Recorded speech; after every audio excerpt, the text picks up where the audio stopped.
রাহিম আজ 22শে ডিসেম্বর মাগুরা 1 আসনের কাজী সালিমুল হক কামাল সাহেবের পক্ষ থেকে আমরা নমিনেশন পেপার কিনলাম। আমরা মাগুরা সমস্ত ভোটারের কাছে দোয়া প্রার্থী যে সে দীর্ঘদিন এই দলের জন্য 7 বছর জেল খেটেছে, মিথ্যা মামলায় সে জেল খেটেছে। সে একজন ত্যাগী নেতা এবং 3বারের এমপি ছিলেন। তিনি একজন শিল্পপতি, মাগুরার উন্নয়নের উপকার ছিলেন এবং সৎ এবং ন্যায়নিষ্ঠা ব্যক্তি এবং সাবেক জেলা বিএনপির সভাপতি ছিলেন। আমরা আশা করব আপনারা তাকে সবাই ভোট দিয়ে জয়যুক্ত করবেন এবং তার সুস্বাস্থ্য কামনা করবেন। এই বলে আমি আমার সংক্ষিপ্ত বক্তব্য শেষ করছি।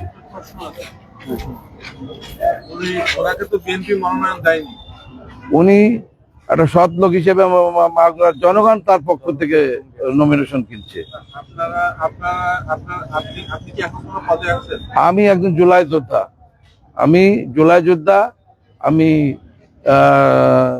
বিগত দিনে এরকম আসলে পৌর বিএনপি সেক্রেটারি প্রার্থী ছিলাম। ষড়যন্ত্রকারীরা আমাকে হারিয়েছিল এবং আমি একজন জুলাই যোদ্ধা।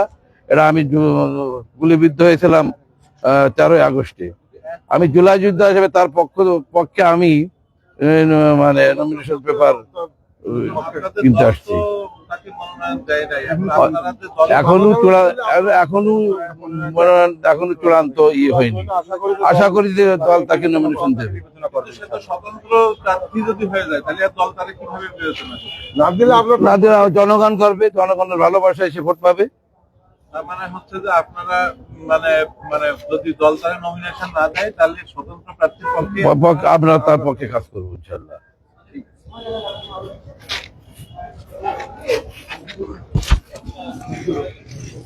দর্শক, আমরা এখন মাগুরা জেলা কার্যালয় রিটার্নিং অফিসারের কার্যালয়ের সামনে থেকে আপনাদেরকে আমরা সরাসরি যুক্ত রেখেছিলাম। মাগুরা 1-এর নমিনেশন পেপার কিনা হয়েছে, দেখলেন আপনারা।